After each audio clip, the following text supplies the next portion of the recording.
The United States has more than 1,500 state and federal prisons spread across 50 states. Most people drive past them without thinking twice.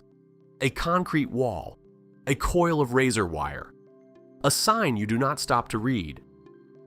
But behind some of those walls, the people who work the night shift will tell you things happen that do not show up on any security camera. A phone ringing from a building with no electricity. Shadows pacing corridors where no inmate is housed. A guard nodding to a man reading a Bible in a cell that has been empty for over a month. Every prison on this list is still operating. These are not museums. These are not tourist attractions. People are living and working inside these walls right now alongside whatever else may be there.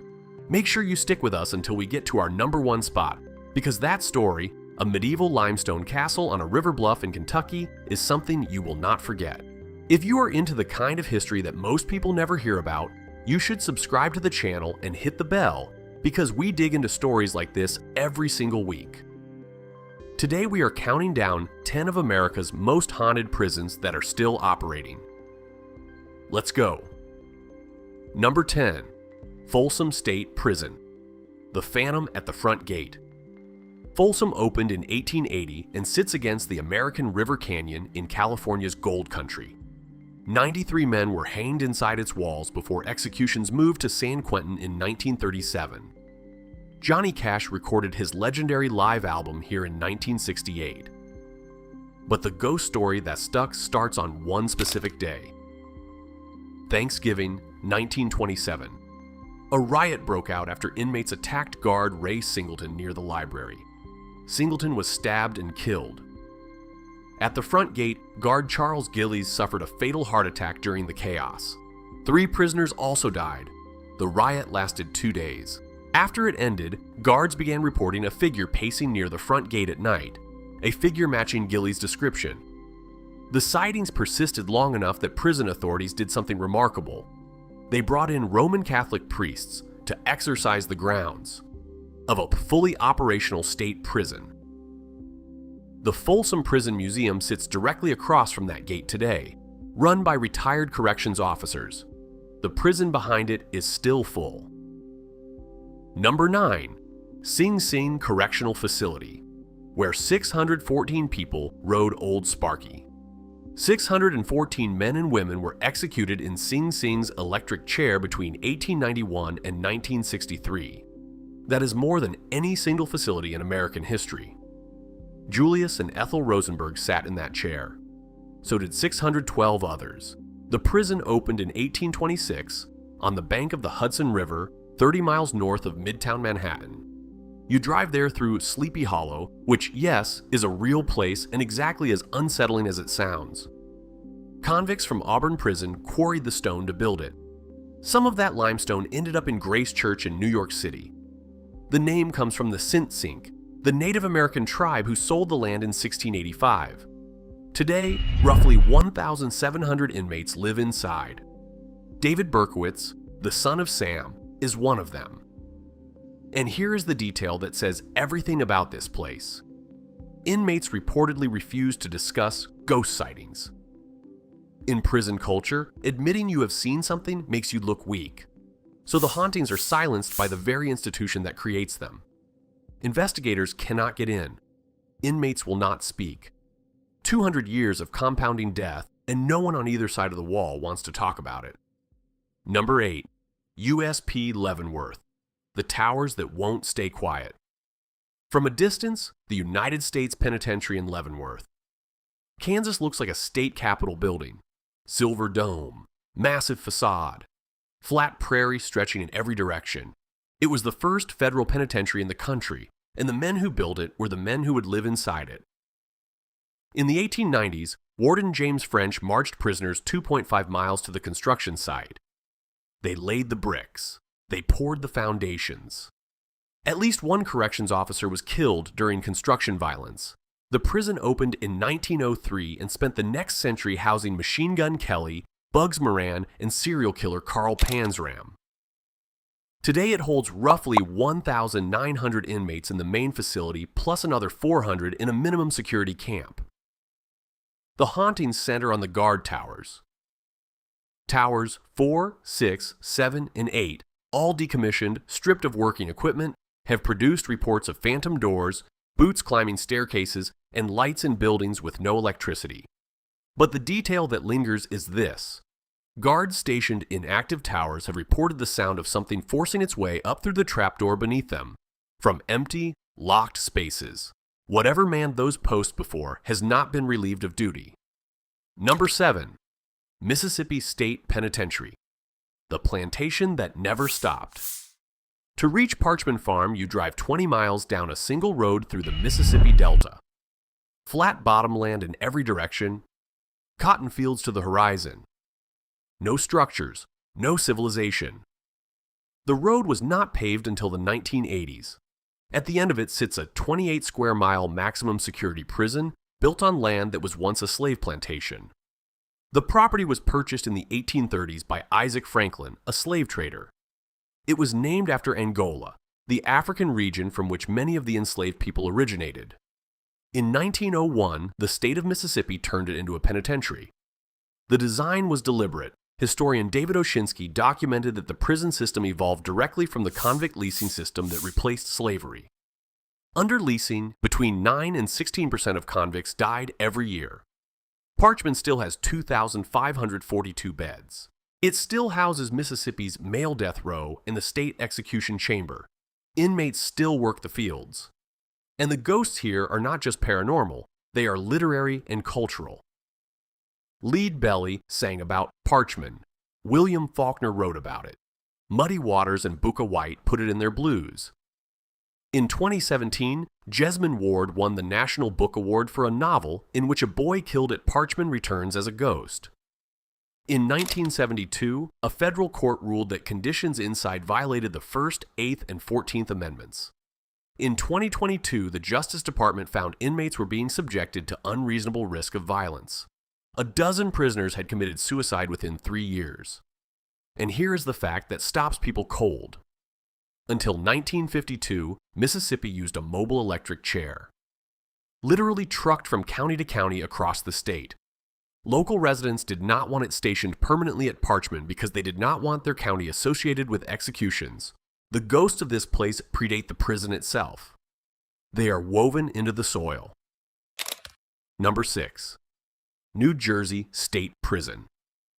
America's oldest active prison. This prison has been continuously incarcerating people since 1798. George Washington was still president. The railroad did not exist. Photography had not been invented. And the doors never closed.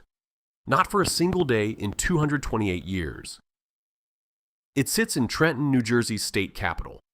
You drive through ordinary city streets and suddenly there are massive stone walls. As the prison modernized over 2 centuries, the oldest sections, corridors and wings dating to the early and mid-1800s, fell out of active use but were never demolished. They are still connected to the operational prison. Staff who enter those zones for maintenance or inspections report the same things. Phantom footsteps in hallways where no one is held, cold spots appearing in summer, shadows darting past doorways. Former officers have heard screams from locked, empty rooms. The solitary confinement units are described as the most active paranormal zone in the building. EVP sessions from rare special access investigations reportedly captured voices. One said something that sounded like, "Don't forget me." 228 years of suffering without a single day of closure. And whatever accumulated in those walls has nowhere else to go. Number 5. Kansas State Penitentiary, the in cold blood prison. The Kansas State Penitentiary in Lansing opened in 1868. Every execution in Kansas history happened here, including the one that matters most to anyone who has ever read Truman Capote, Richard Hickok and Perry Smith. The Clutter family killers. What makes Lansing unlike any other prison on this list is its split identity. The oldest cell houses, Cell House A, C, D, the cafeteria, the auditorium where Johnny Cash once played, have been decommissioned. Newer buildings on the back of the same property still house active inmates. The state's only current execution chamber, lethal injection, remains on site. And now the decommissioned side has been opened to paranormal investigators for the first time. Ghost hunt events are run through the Leavenworth Convention and Visitors Bureau. The promoters describe it as a facility that has never been formally investigated before. So you have one side of a prison complex where people are searching for the dead, and the other side where people are serving real sentences. The execution chamber that killed Perry Smith is still operational. The cell blocks where he waited are now open to anyone with a flashlight and a ticket.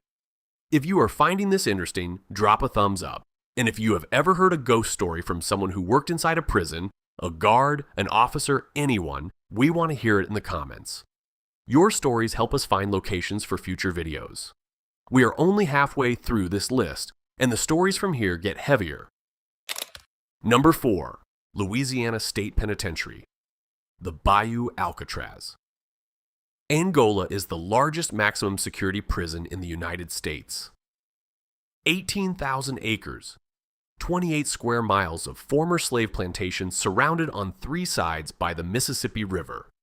The only way in is a single 20-mile road through Louisiana backcountry.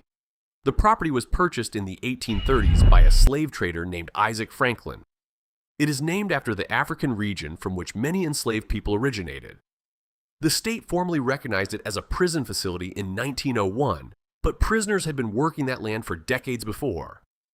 More than 5,000 inmates live there today. Inmates still work the fields. Angola was known for years as the bloodiest prison in America. Its electric chair, nicknamed Gruesome Gertie, executed 87 people before its final use on July 22, 1991. It now sits on display in the Prison Museum. A former correctional officer who worked at Angola from 1993 to 2000 said he could hear prisoners screaming and chains rattling in empty cell blocks no longer in use. Staff have reported overwhelming feelings of depression in the former women's dormitory, now used for officer training. The museum itself, housing the electric chair, is reported as haunted. And in the center of the museum sits an ornate horse-drawn hearse, built by inmates. The sign beside it explains that at Louisiana State Penitentiary, most inmates are destined to only be released after their death. The hearse is beautiful, the craftsmanship is extraordinary, and the men who built it knew exactly who it was for. Number 3. The Huntsville Walls Unit. The most active execution chamber in America. The numbers at Huntsville are difficult to absorb. 597 executions by lethal injection since 1982. Before that, the electric chair. Before that, hangings starting in 1849 when the prison first opened. It is the oldest prison in Texas. The unit sits near downtown Huntsville, a small East Texas city 70 miles north of Houston. Red brick walls tower above ordinary streets. Sam Houston State University is next door. Students walk to class within sight of America's busiest execution chamber. The execution room is a mint green, 9 by 12 foot space in the northeast corner of the facility. In the prison's early decades, the electric chair sat at the end of the active death row corridor. Condemned men could watch and hear their fellow inmates being electrocuted from their cells, knowing they were next. Officers who work the night shift describe what happens in the old corridors. One correctional officer posted a first-person account, whispers in his ear, tapping on his shoulder, banging sounds, phantom footsteps. He called it the scariest unit in the state of Texas. A paranormal team that received special access in 2009, escorted by the warden, reported hundreds of disembodied voices in buildings with no inmates or staff present. A mile away, the Captain Joe Bird Cemetery is maintained by inmates. It is known as the graveyard of the unwanted and the unloved. When it rains in Huntsville, the red brick walls produce blood-red runoff. No one has confirmed whether that is geology or poetry. Either way, it fits. Number 2. San Quentin, the deadline that still rings. California's oldest state prison started as a prison ship. In 1851, the brig Waban was anchored in San Francisco Bay holding 30 inmates. By 1854, convict labor had built the first cell block on land, a structure called the Stones, which still stands as California's oldest public building. The point of land is named after a Coast Miwok warrior captured after fighting under Chief Marine. Today, the prison sits on a waterfront point jutting into the bay, surrounded by some of the most expensive real estate in America. It is still fully operational. What sets San Quentin apart from every other prison on this list is the source of its ghost stories. Not a TV show, not a tourist blog. A retired correctional officer named Kane, who spent 25 years in the California corrections system, published a detailed first-person account in the Minefield Bulletin, a publication of the Parapsychological Association. This was academic documentation.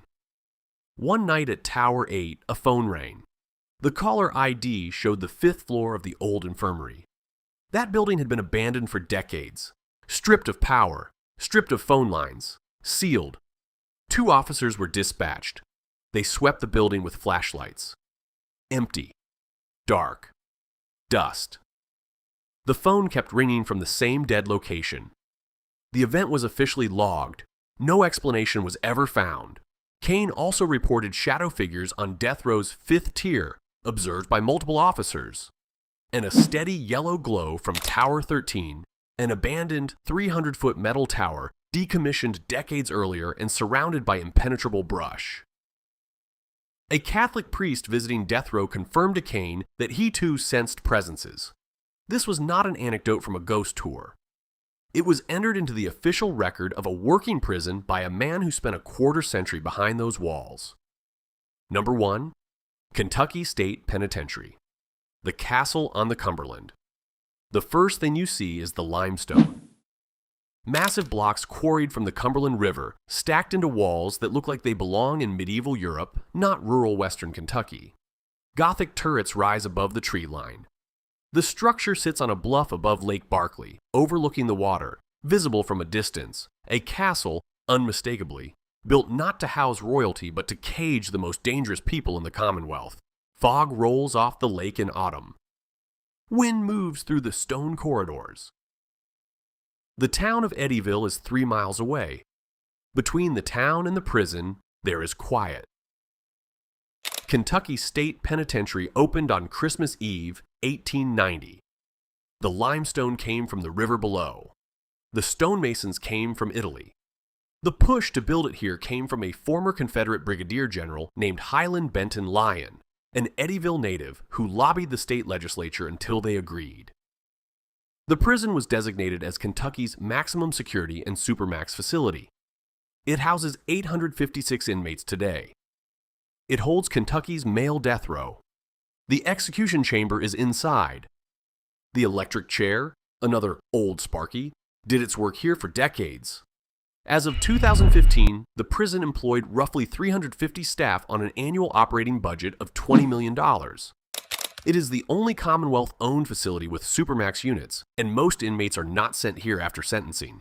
They are sent here because they were too violent or disruptive for every other prison in the state. Over the decades, sections of the prison, particularly the old death row cells, a block called the 3-cell house, were decommissioned as newer facilities were built within the complex. But the buildings were never torn down. Guards are still required to check them on rounds. And that is where the story begins. In 2016, a corrections veteran and paranormal researcher named Steve Asher published an entire book about what happens inside these walls, Hauntings of the Kentucky State Penitentiary.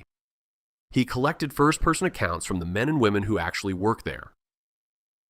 Guards described movement in empty corridors, cold spots, a presence near the old execution chamber, cries in the night they call the Wailing Woman, apparitions in the chapel during prayer services, but one account is the one that stays with people.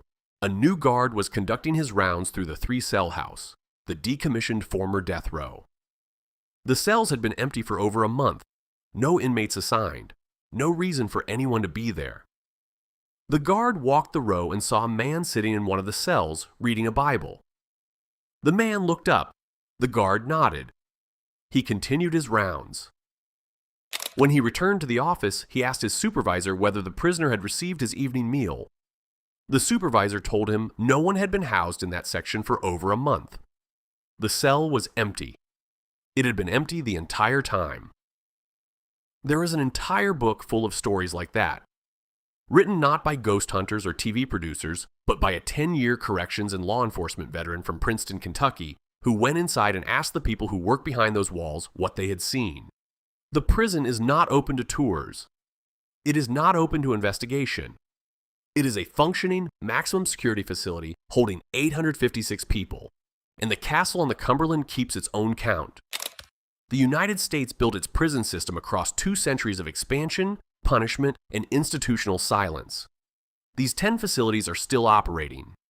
The ghosts, whatever you believe they are, have not been paroled.